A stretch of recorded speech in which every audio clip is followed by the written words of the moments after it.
المخدرات وخلق الحصانة الذاتية. الإفساد الأخلاقي.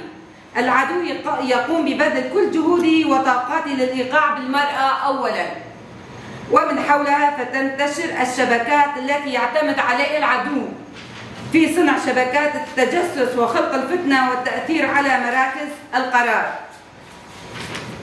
لهذا المرأة وتوعيتها بأساليب العدو ومكائده للإيقاع بها وتحويلها إلى بؤرة الفساد المجتمع تأتي في مقدمة المهام.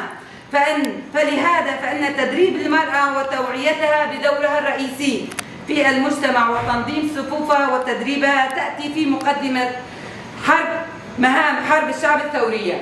كمان هون يقولوا لازم أول شيء المرأة، نوعي المرأة قبل ما يجي. مثلا اليوم صديق ابني اجى، لازم اشوف صديقه كويس من وين انت، مثلا ابن مين يعني. هلا هون كمان تعرفوا رفيقات الحبوب يتاجروا فيها بالشوارع، تعرفوا هالشيء؟ حبوب، مخدرات، حشيش، يعني هلا يتاجروا بالحبوب. هن نعتمد على حالنا ونمسك بترابنا ارضنا.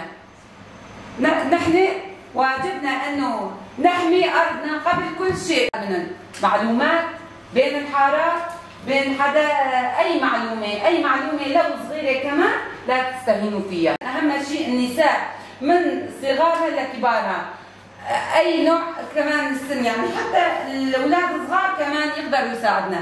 هلا بحرب حواس لا، من بيوتنا نحن لازم نحمي من ضميرنا. اول شيء واحد يشتغل بضميره، تحمي اول شيء تحمي بيتك، اولادك اول شيء، بعدين تحمي حاراتك، تحمي ارضك. هلا نحن الوضع يعني لا تستهينوا اي معلومه، اي شخص مشبوه، اي هاي يعني